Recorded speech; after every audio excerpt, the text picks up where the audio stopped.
如果有人問你，你信耶穌㗎？你會點答？或者答案唔係淨係得信定係唔信？信耶穌其實係一個一生入邊持續改變嘅歷程，所以我會話我信緊。We are all faithing together。各位信緊嘅朋友仔，大家好，翻到嚟我哋 MBTI 月題嘅第3集啦。咁今日咧依然有我啦 Edith 啦，係信緊嘅主持人，同埋嘉格啦。Hello。咁咧亦都有 Kenny 喺我哋裏面啦。Hello，大家。咁啊，我哋今集咧就會延續翻上2集啦。咁其實 recap 少少先。第一集我哋講咗整個 MBTI 嗰個 model，其實佢係咩嚟啦，同埋即係有啲迷思咁樣啦。咁第2集咧，我哋就比較講多啲係，如果我哋用呢個工具去認識自己嘅時候咧，有啲乜嘢要注意啦，同埋點樣去發展我哋嘅潛能啦咁樣。咁而今集咧，我哋想探討多啲咧，就係關於喺群體裏邊嘅一啲應用嘅。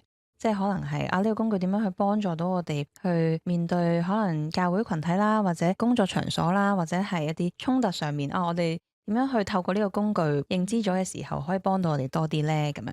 咁不如問下 Kenny 啦，我哋應該帶住一個點樣嘅心態去看待唔同嘅人，佢有唔同嘅一啲傾向啦、面向啦，或者甚至係可能有時有衝突咧嘅處境咁樣咧。我諗喺信仰裏面嘅角度，首先要有一個正確嘅人觀同神觀啦。咁神觀就係我哋相信神係我哋獨一嘅主啦。咁而我哋係被造嘅、受造嘅。咁所以我哋好多嘢都係領受翻嚟。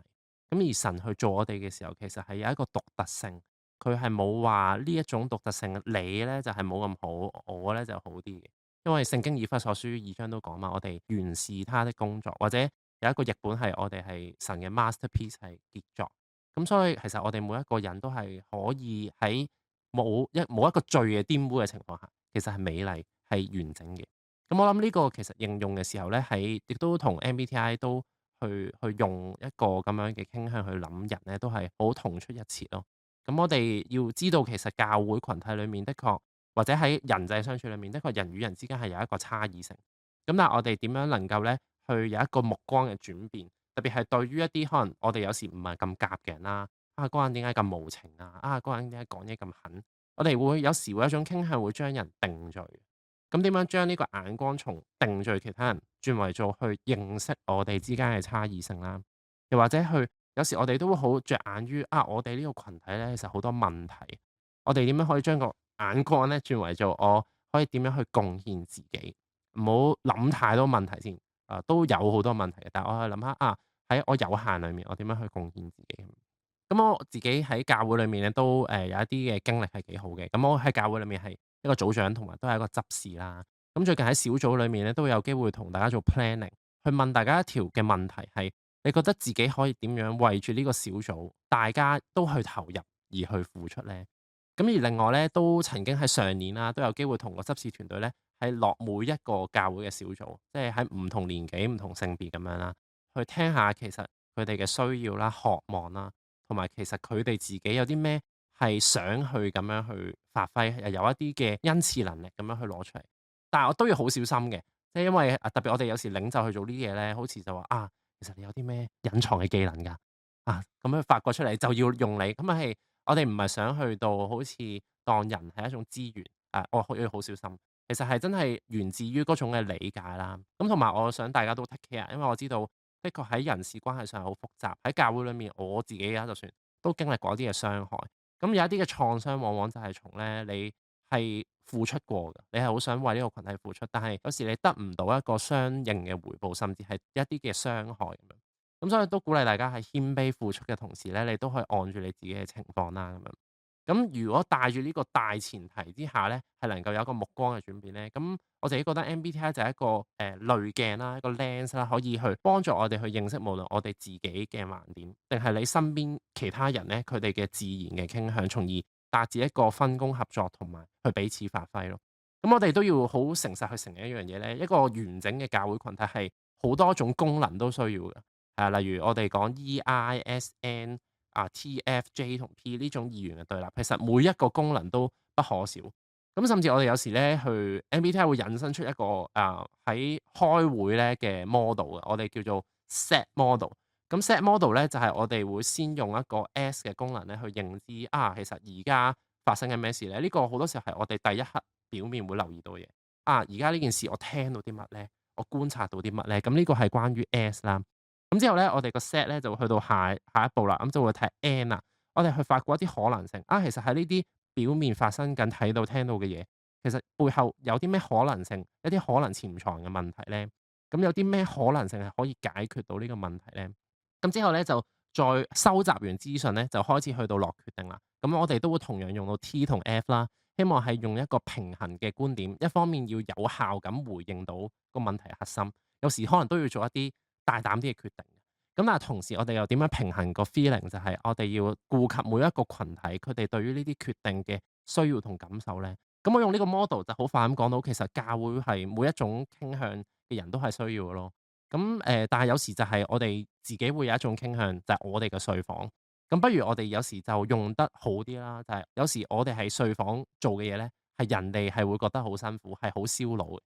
調翻轉係人哋喺睡房可以做到好叉電嘅咧，可能對我嚟講係覺得好燒我嘅 energy，好燒腦。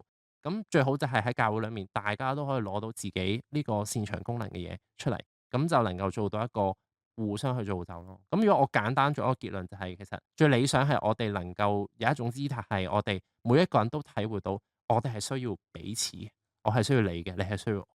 咁我覺得呢個就會係幾理想，可以互相去造就嘅一個應用啦。係啊，謝謝 Kenny 即係提供呢一個大前提俾我哋啦，即係一種互相造就啦，彼此去合作嘅一種眼光咧，都係其實好符合聖經真理啦。即係每個肢體各有不同，但係我哋可以按住我哋嘅長處啦，去攞出嚟去貢獻成個基督嘅身體啦，咁樣。我諗呢集或者我哋呢幾集啦，其實都會講咗好多唔同類型，佢會傾向點樣咁。咁但係我哋都唔係即係想將每一個人定型或者定義嘅。咁所以如果你聽落去你覺得呢個唔係你唔緊要，呢個係好正常嘅。即係我哋一定會有我哋咁樣去論述嘅時候嘅一啲嘅限制啦。所以係啦，即係大家聽嘅時候可以體諒下我哋啦，咁樣。咁頭先就講到，即係喺唔同嘅處境入邊，啲群體性入邊，去可以有一啲流程啦，去幫助我哋，令到每一個嘅功能咧都可以去發揮啦。咁但係我哋好多時候可能辛苦嘅都會係有時候喺一個環境好似咦唔係好需要我喎，或者係咦佢要求我去以另外一種嘅類型咁樣去發揮，但係嗰個唔係我嚟喎，咁以至我哋會覺得辛苦啦。咁我諗我哋可以再 go into detail 啲啦，我哋不如講下合作嗰個部分先啦。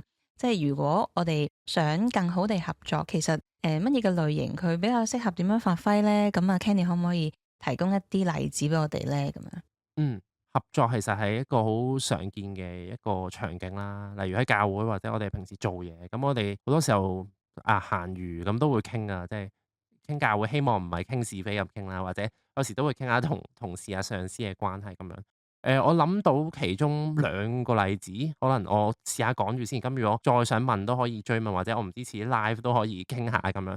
咁其中一個例子，我覺得係關於一啲價值觀做決定啦。咁我就會講到關於 T 同 F 呢樣嘢咁樣啦。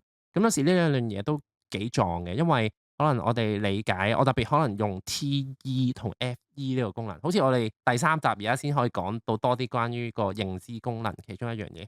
咁FE 同 TE，我如果簡單啲去解釋啦，就係我哋喺外在咁樣運用呢個 feeling 同 thinking 咁樣。試下簡單啲講咧，就係我運用嘅時候，你係好容易睇得到嘅，係關於個外在環境。咁所以例如 FE 舉例啦，咁就係呢種嘅功能咧，係會好重視關係或者群體之間嘅和諧，係甚至一個人會去到搞下笑啊，希望大家做和事佬，希望大家氣氛好啲啊。咁 TE 都係一樣嘅，佢都係會做出嚟嘅喺嗰個環境裏面。咁但係佢就會重視咧，係想去解決一啲當下嘅問題。咁例如 TE 嘅人咧，佢會去發聲嘅。例如可能即係我舉例，例如我去餐廳去食嘢，點解明明話係一個喇沙麵，點解冇蝦嘅？咁可能有啲人就算啦，我唔緊要啦，唔食蝦都唔緊要嘅。但係佢就會覺得要講咯，問題要解決啦咁樣。咁但係你聽到呢一度咧，你覺得呢兩樣嘢其實 TE 同 FE 有時會撞嘅。咁我以前就認識兩個人咧，佢哋分別係叫 ESFJ 同 ESTJ 啦。佢哋嘅主導功能就係分別 FE 同埋 TE 啦。咁呢個 ESFJ 咧就係一個團友組員，咁而 ESTJ 就係一個導師嚟嘅。咁佢哋就真係關係上邊有啲棘手啊咁啊。咁啊，作為 ESFJ 嘅團友咧，其實佢好希望咧，佢自己嘅被牧養嘅經歷啦，同埋小組嘅關係可以和諧和睦啦，大家有講有笑，咁樣就最好啦。咁但係呢個 ESTJ 嘅組長咧，其實都有時好目標導向啦，好想推進咧組員嘅成長，所以都會幾直接去指出一啲佢嘅問題，包括呢個團友作為 ESFJ 咁樣。咁其實佢哋呢度咧都幾會去撞咯。站在呢個 ESFJ 嘅角度咧，就會覺得啊，點解呢個嘅導師好似冇乜愛咧，唔欣賞我咧，我都好努力咯，點解唔去咁樣做咧？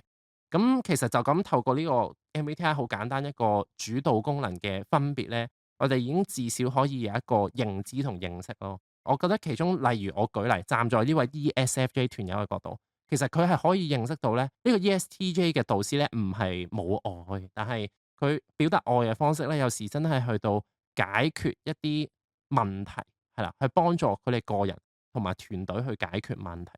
咁我覺得就咁呢個認識咧，已經係喺關係上邁進一大步啦。呢個認知都超越咗佢之前啊，呢個人就係冇愛，但係原來佢愛嘅方式係我唔理解啫。咁但係我哋都有時要客觀去接受有啲傾向係真係有啲撞啦。咁所以我覺得另一個有啟發嘅地方係，我哋可能都要接受當下呢啲關係係冇我哋理想中咁好嘅。即係例如我哋都要接受有呢位導師咧，嗰個關係係真係可能或許係冇咁有情緒價值嚇，同冇咁 warm 㗎，都真係嚇。咁你都係能夠去設定一個比較合適嘅期望，令到你自己心裏面都釋懷一啲。咁我覺得呢個都重要嘅。咁我頭先話兩個例子，咁第二個例子我諗到合作上咧，好多時候就係 J 同 P 啦。唔再詳細講個定義啦。咁希望之前講過大家知道。咁但係始終呢個都幾直接咧，去關乎人與人合作之間嘅嗰種傾向。因為J 咧就係會比較希望好多嘢都快去，我哋叫 close file 啦，即係快啲落個決定啦，快啲做咗佢啦。希望好多嘢都能夠，佢會期望佢自己對人或者人哋對佢嚟講咧，都有一個交代啊。咁其實呢件事要幾時做好啦，或者係會有一個溝通點樣去做。咁但係 P 嘅人咧，有時其實唔係唔想做，但係佢真係唔係咁做到啊。即係可能淨係睇咗咁少資料，我要攞個決定嚇，好馬虎喎。我同你講完，我可能第二日、我後日又會同你講另一個版本。我係咪要而家咁樣俾一個咁樣嘅版本你咧？咁其實佢哋都會有啲咁樣嘅掙扎。咁但係你想象有時喺團隊合作係真係會有啲衝突嘅，即係係啊，即係可能有啲人佢哋期望係會早啲去完成一啲嘢，希望會有一個清晰啲嘅溝通，但係就因住呢種差異性係未必做到咯。咁我覺得第一係啦，當然都係個認知啦。第二我覺得係真係有個認知之後咧，係點樣能夠去到約法三章去傾一啲大家都去接受到嘅中間點、共同點。咁我覺得喺合作上都係幾重要嘅。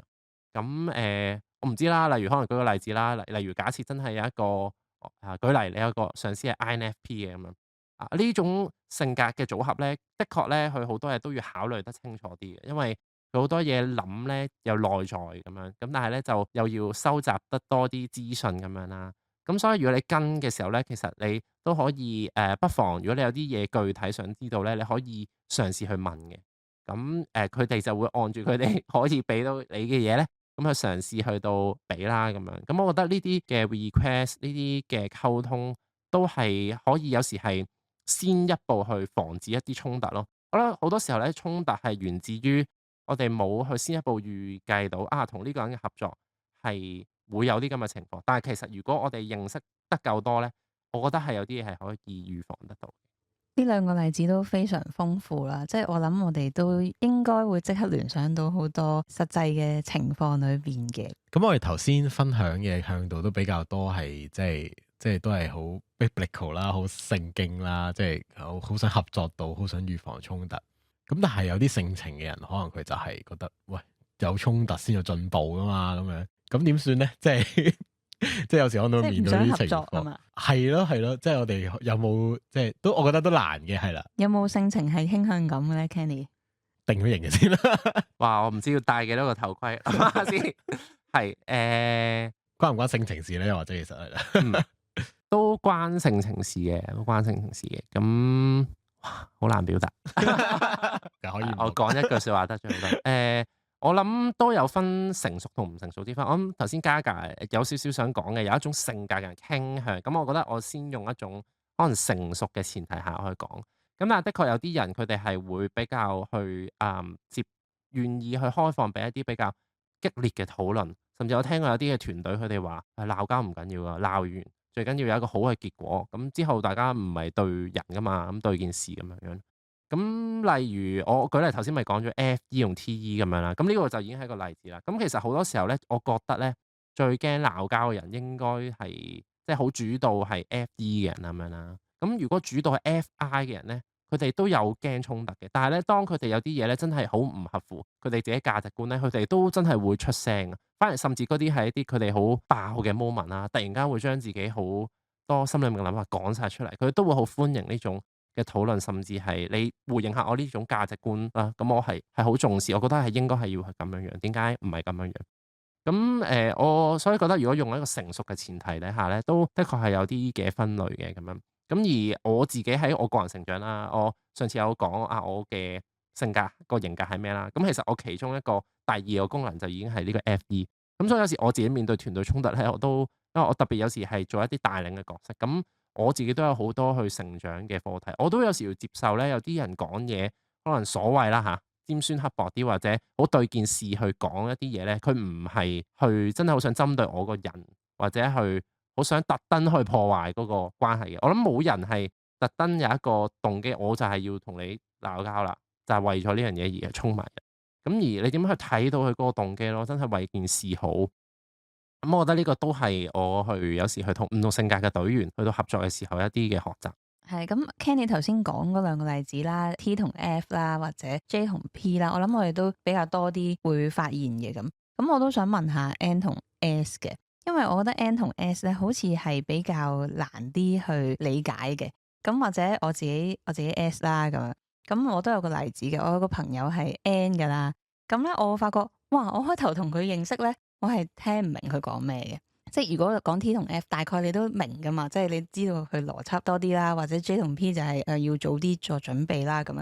咁但係 N 同 S 咧，好似一個完全唔同嘅領域啊，係你根本聽唔明，咁你點樣合作咧咁樣？咁我首先想聽下Kenny 會點樣講先。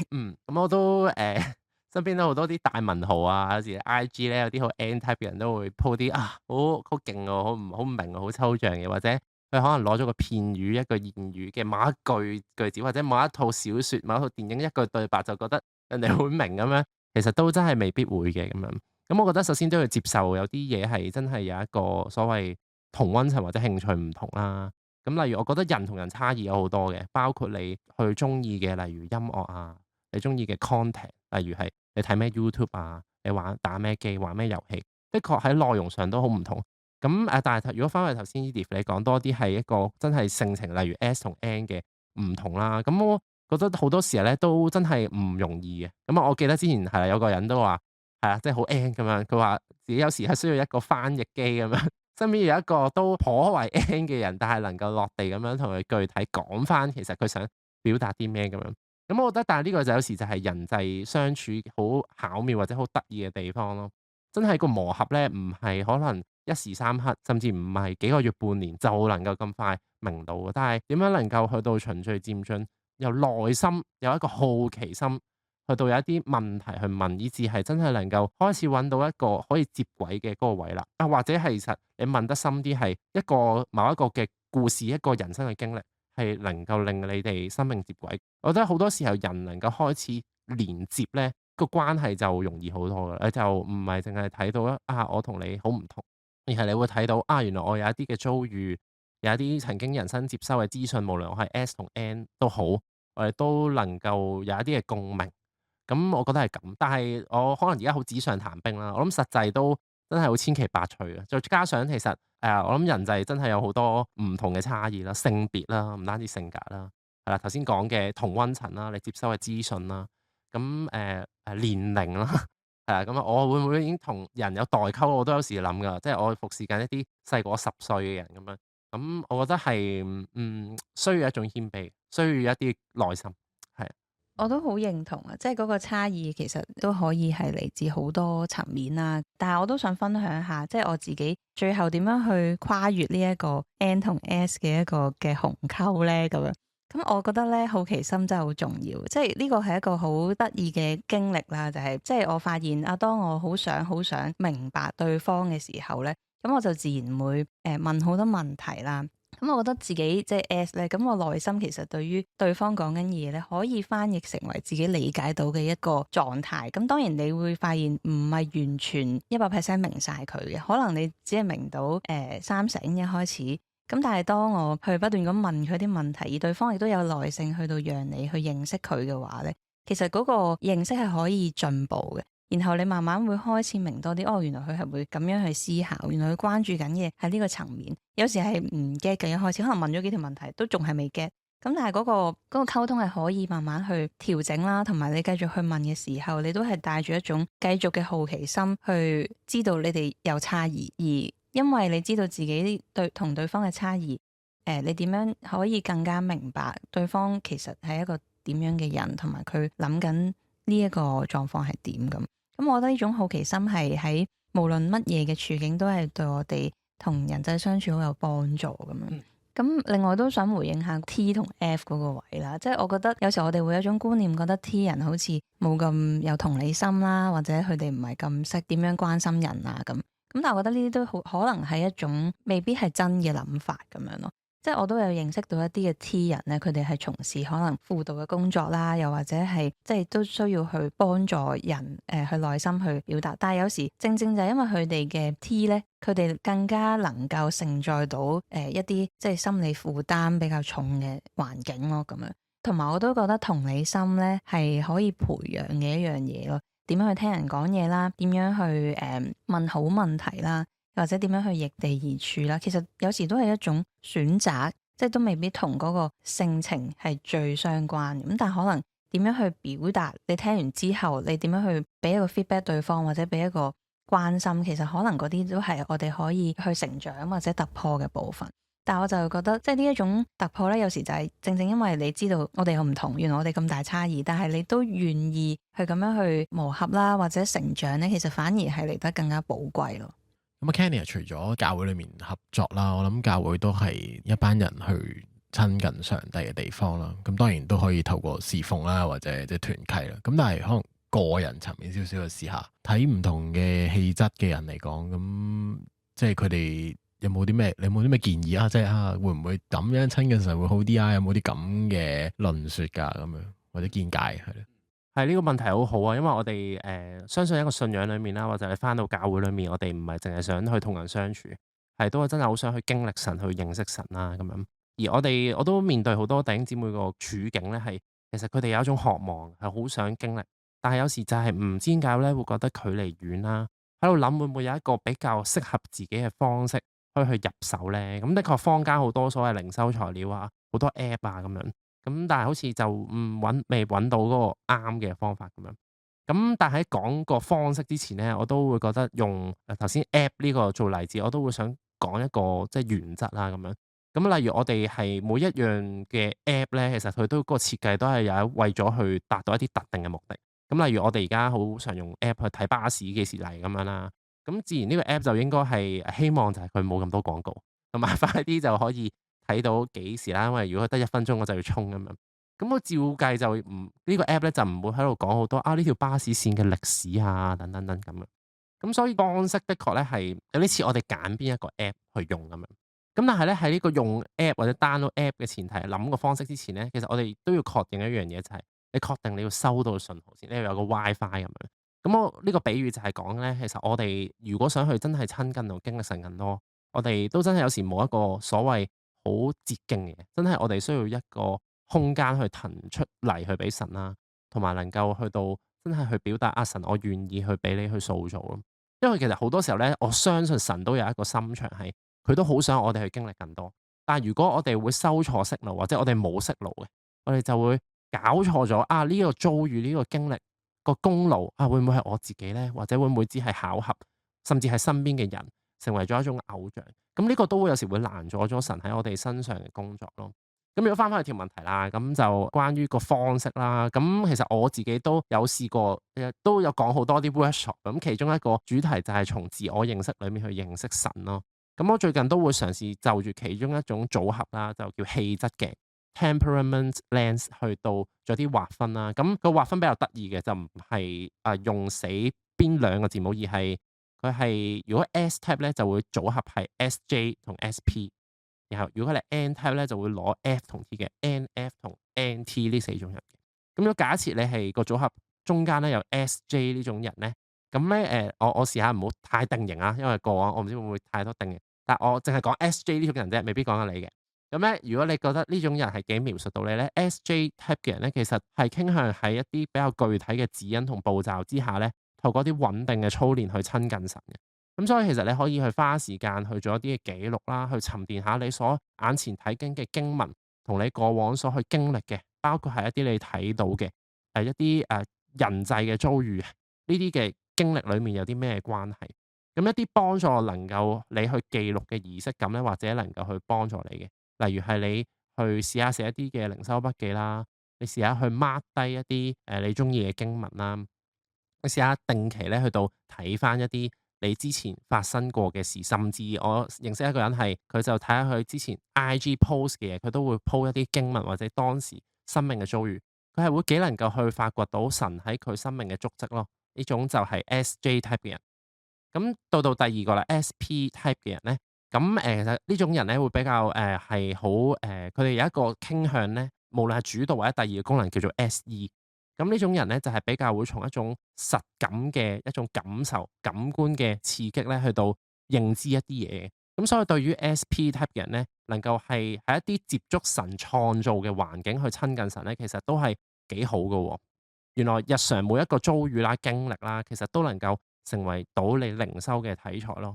咁如果一啲幫助你去感受到當下嘅儀式感咧，或者可以幫助你嘅，例如一啲小擺設啦，你係睇到嘅、摸到嘅，例如係一啲小藝術品啦，或者你可以塑造一個你舒適嘅環境。咁因為都可能會敏感於當下嗰個食完一啲好嘅嘢，點一點嘅香薰蠟燭，可能一啲比較外在呢個當下一啲嘅儀式感，都可以幫助你去到專注喺神嘅裏面。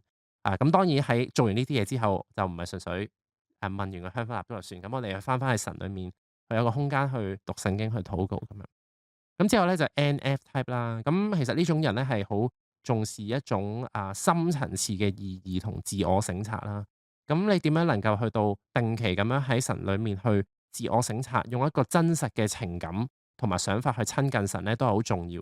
咁聖經裏面其實都有時有一啲人咧係好表達真實嘅情感嘅，例如一啲哀歌啦。例如一啲嘅先知耶利米，佢會流淚啦。咁其實神係一個好 take care 我哋情感嘅人咯。特別喺一啲你發現自己唔係好對路嘅時間咧，NF type 嘅人咧，我鼓勵你可以試下去嘗試大膽啲放低一啲淨係好重複嘅嘢操練，而係你試下花啲空間時間咧，去有一啲更加深入嘅生命整理啦。咁而一啲幫助你去體會意義嘅方式咧，或者可以幫助你嘅，例如你去揾一啲你關注緊嘅主題啦。其實有時好闊㗎，可能你甚至會關注點解呢個世界有戰爭啊？你可以嘗試去發問，去尋找呢啲主題，聖經裡面係點樣去回應？咁例如可能有啲書卷有啲嘅主題，例如我舉例哈巴谷書咁樣，其實喺呢個喜樂同盼望嘅主題上面，都會提供啲幫助。或者我自己作為一個 NF type 時，我都會睇約伯記睇一啲智慧書，係覺得喺當中好多嘅得着咁樣。咁最後就係 NT type 啦。咁 NT type 嘅人咧，其實好需要一種咧嘅成長，同埋要有一種真係 development 嘅。喺追求屬靈嘅裏面咧，同樣會追求一種所謂競爭力啦，或者好想去揾到個真諦真理係點樣樣。咁所以都鼓勵你咧，可以喺閱讀聖經嘅同時咧，允許自己提出一啲疑問同埋進一步研究。唔好覺得自己成日諗同問埋一啲好似好高挑戰嘅問題。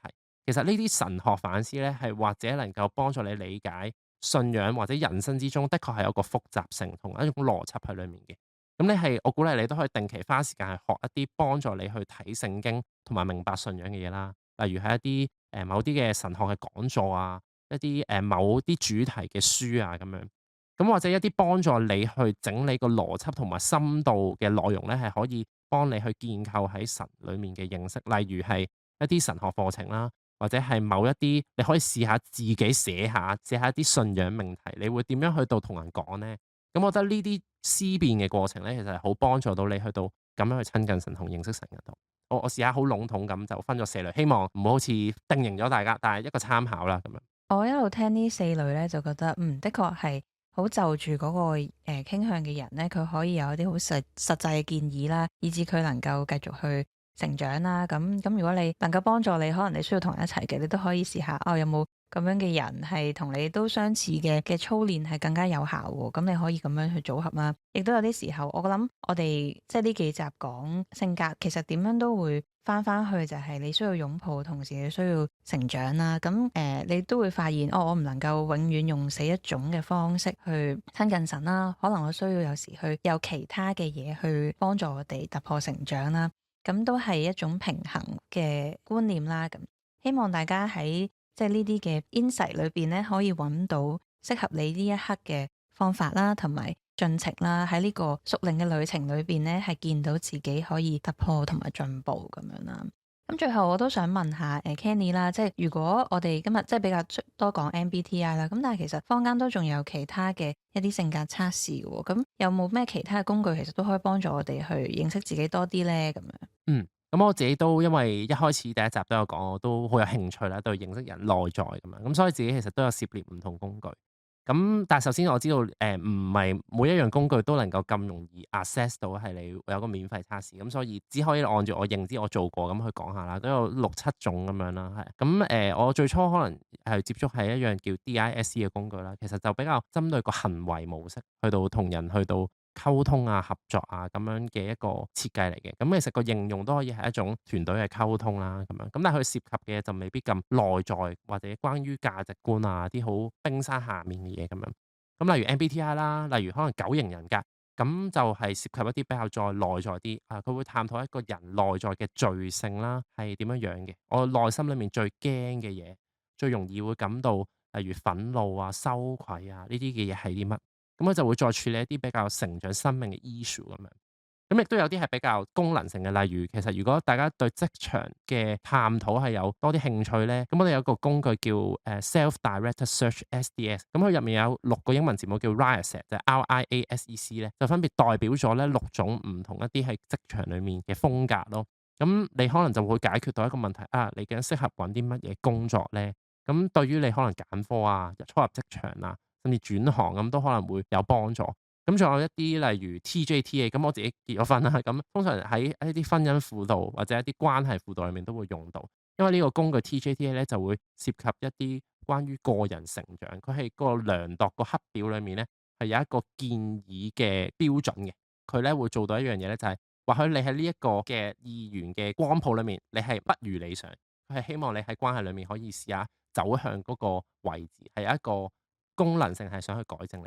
咁都真係有好多呢啲工具啊，仲有例如咩 Berkman 啊、Big Five 啊，好多人你聽過，咁都可以，你都有機會都可以涉獵下。如果特別你同我一樣都有興趣嘅話，係咁呢啲工具，我諗每一個都有自己嘅背後嘅理念啦，點解會咁樣整出嚟啦，亦都同樣有佢限制啦。咁所以當我哋去使用嘅時候，都可以帶住呢一啲嘅前設咁樣去理解啦。今集都好豐富啦，我哋都探討咗好多關於喺實際處境裏邊點樣去應用啦。咁再一次好多謝 Kenny 我哋裏邊啦，係啊，即係 Kenny 作為呢一個 MBTI 嘅認證師測試咧，咁咧其實佢都特別 offer 咗一個 special offer 俾我哋嘅非屏聽眾啦。咁如果你都想即係有一個專業人士同你一齊去做呢個 test，同埋同你一齊傾下揾出你嘅傾向啦，同埋主要功能，同埋都幫助你個人成長嘅話咧，咁我哋都問咗 Kenny，佢都係願意咧去同大家同行啦。咁所以我哋都會擺一條 link 喺我哋呢幾集嘅內容下面啦。如果你想報名去揾 Kenny 去做呢個測試啦，佢都可以去同大家做嘅。咁佢嘅特別 offer 喺非屏嘅聽眾入邊咧，就可以有一個9折嘅優惠啦。咁樣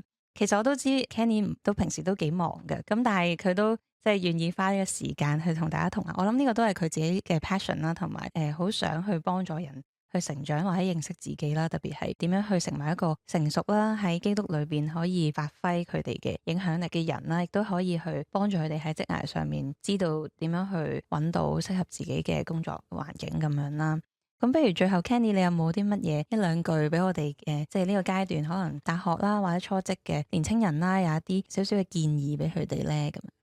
我諗去講呢3集嘅裏面咧，我自己最深刻就係關乎一個真正嘅接納咯。我都再重申，例如我自己都有一啲我覺得自己仲係好鉗或者成長緊嘅位，但係點樣能夠從一種我哋 MBTI 嘅角度或者係信仰嘅角度，真係有一種全然嘅接納咯，能夠去體會到啊，我哋或許呢一刻係唔完美，喺成聖嘅過程之中，仍然成長緊。但係點樣能夠用呢種嘅人觀咧，去到睇你自己，甚至睇你身邊嘅人。咁我諗呢個係好重要嘅。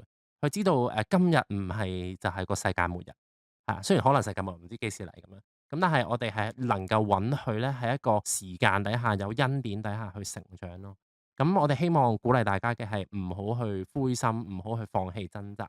咁的確我諗喺人生中要面對嘅問題係好多，甚至可能喺教會裏面都好唔容易，但係唔好去放棄，因為喺呢啲差異性裏面，可能帶住一種好奇心同帶一種耐心咧，有啲嘢其實係能夠有一天係會有啲眉目去處理同面對到嘅。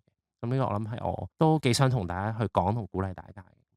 好啊，謝謝 Kenny 啦。咁我希望我哋都可以一齊去建造呢個恩典嘅群體啦，去承載到更多嘅生命，俾佢哋感受到一個喺基督裏邊嗰個人觀啦，能夠真正咁樣去接納啦，亦都係能夠一齊去成長啦。我哋呢幾集就去到呢度啦。我哋下個星期咧都會有 live 嘅時間嘅。咁如果你有任何嘅問題啦，都可以去喺我哋嘅 Google Form 信緊箱入邊咧去投稿啦。咁係啦，即係俾我哋知道你嘅故事或者你想分享嘅嘢，你有任何嘅疑問都可以嘅。咁我哋今集去到呢度，下次再見，拜拜。拜拜。